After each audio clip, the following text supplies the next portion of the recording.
¿Cómo es que la imagen de Jesús ha cambiado tanto a lo largo del tiempo? ¿Cómo pasamos de verlo como un ser divino casi inalcanzable a una figura histórica, profundamente humana? Bueno, en este análisis vamos a explorar justamente esa transformación en la teología moderna y por qué este cambio de perspectiva lo revolucionó absolutamente todo. Miren, para entenderlo de forma sencilla, toda la historia de la cristología moderna se puede resumir en una tensión. Por un lado, tenemos un retrato que empieza desde arriba, o sea, con una idea ya definida de Dios, y de ahí se deduce cómo tuvo que ser el hombre.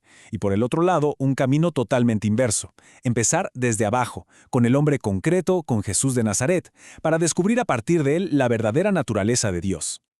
Ok, este será nuestro mapa del recorrido. Para entender esta transformación, primero vamos a analizar bien la imagen tradicional. Luego, veremos qué grietas aparecieron que terminaron por romperla. De ahí, exploraremos el nuevo enfoque que nació de esa crisis y al final veremos por qué todo esto tiene consecuencias pero muy reales para nuestro mundo. Muy bien, empecemos por el principio. El enfoque tradicional funcionaba casi como una demostración matemática. Se partía de una idea fija, abstracta, de lo que es Dios y de lo que significa la encarnación.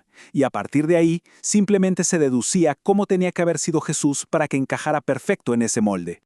Y claro, este método tan deductivo, por así decirlo, produjo una imagen de Cristo con tres características muy marcadas que, con el paso del tiempo, como veremos, terminaron por generar una profunda crisis de fe. El teólogo Karl Rahner lo describió de una forma genial. Dijo que, en el fondo, muchos cristianos tenían una creencia casi inconsciente de que, para que Jesús fuera de verdad divino, tenía que ser un poquito menos humano. Y esto convertía su vida en la tierra en algo que parecía más una actuación, como si fuera un robot divino, que una experiencia humana auténtica. O sea, el punto clave es que, en esta visión, Jesús no venía a revelarnos un Dios nuevo o sorprendente. Para nada. Solo venía a confirmar al Dios que ya creíamos conocer. Por eso, cuando enfrentaba dudas o miedos, no se sentía como algo real, sino más bien como una lección actuada para nuestro beneficio. Y si el objetivo principal era el más allá, ¿qué pasaba con la vida aquí y ahora? Pues, quedaba devaluada. Se convertía en una especie de sala de espera, un escenario temporal donde la única misión era acumular puntos para ganar una recompensa futura. Entonces, con una imagen tan abstracta, tan lejana, era solo cuestión de tiempo para que el mundo moderno empezara a sacudirla. Y vaya que lo hizo. Hablemos de tres verdaderos terremotos culturales que le abrieron grietas a esa visión tradicional. A lo largo de casi 2 siglos se juntó todo, una combinación de 3 grandes cambios, uno en la academia, otro en la cultura general y un tercero en la espiritualidad de la gente. Fue, como se dice, la tormenta perfecta que desafió todo lo que se creía saber. El primer golpe vino curiosamente desde la academia. La investigación histórica empezó a escarbar y, sorpresa, se encontró con un Jesús que a veces no sabía cosas, que no siempre tenía súper clara su propia identidad. En fin, una figura muchísimo más compleja y humana que el Cristo omnisciente que presentaba la fe. El segundo factor fue un sacudón cultural tremendo. La idea de Dios dejó de ser una verdad obvia para todo el mundo. Entonces, si toda tu teología parte de un Dios conocido, pero la gente ya no da por sentado ese punto de partida, pues todo el edificio se empieza a tambalear. Y la tercera fuerza vino desde abajo, desde la gente.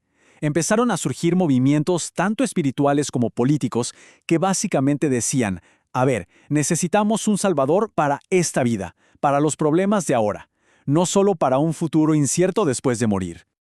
Bueno, frente a toda esta crisis, la teología no se quedó de brazos cruzados, se reinventó. Creó lo que se conoce como una cristología de abajo hacia arriba. La idea era radicalmente simple. En lugar de empezar por un Dios abstracto, empecemos por el hombre concreto, por Jesús de Nazaret, y veamos a dónde nos lleva. Y aquí viene lo más interesante de todo. Si se fijan bien, estos tres nuevos caminos son una respuesta directa, punto por punto, a los problemas que tenía la imagen antigua que vimos al principio. Es como si cada problema hubiera encontrado su solución. Pero, sin duda, el cambio más radical de todos fue este. Este nuevo enfoque no solo cambió la imagen de Jesús, cambió la imagen de Dios. Pasamos de un Dios de poder absoluto, de fuerza, a un Dios de amor radical, que se revela en la debilidad y que es completamente solidario con la humanidad. Y como consecuencia, la salvación ya no es simplemente un boleto de salida para el más allá. No, se trata de transformar nuestra realidad, aquí y ahora.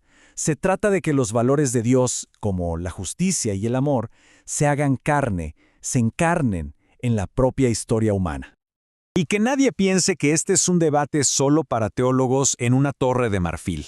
Para nada. Este cambio de imagen tiene consecuencias sociales y políticas profundísimas y a veces bastante sorprendentes. Miren esta tabla, lo resume de manera brillante. Con la imagen antigua, la cruz se podía interpretar como, bueno, hay que aguantar el sufrimiento. Pero con la nueva imagen, la cruz es la consecuencia directa de no resignarse a la injusticia. ¿Se dan cuenta de la diferencia abismal? Una visión puede llevar a un conservadurismo político, a un Cristo apagafuegos que mantiene las cosas como están. La otra, a un Jesús incendiario que desafía el orden y llama a la liberación. Y esto nos lleva a la pregunta definitiva. La cuestión ya no es simplemente ¿fue Jesús el Hijo de Dios? La pregunta ahora es mucho más profunda, mucho más incómoda. ¿De qué Dios fue Jesús el Hijo? ¿Del Dios del poder, distante e impasible? ¿O del Dios del amor, apasionadamente involucrado en la lucha por la libertad humana?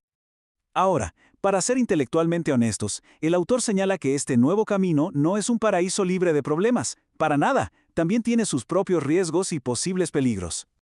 Por ejemplo, existe el riesgo de enfocarse tanto en la acción humana que nos olvidemos de la gracia, o el de reducir a Dios a un simple símbolo, a una metáfora bonita para una causa social. Y uno muy importante, el peligro de olvidar la brutal realidad de la cruz, de verla como un accidente y no como la consecuencia histórica de enfrentarse al mal del mundo. Y al final de todo este recorrido nos queda una pregunta flotando en el aire, una pregunta bastante provocadora. ¿Quiénes son en verdad los enemigos de Dios? ¿Aquellos que rechazan una imagen de Dios que está, digamos, deformada? ¿O aquellos que, en primer lugar, fueron quienes la deformaron, haciéndola increíble para el mundo moderno?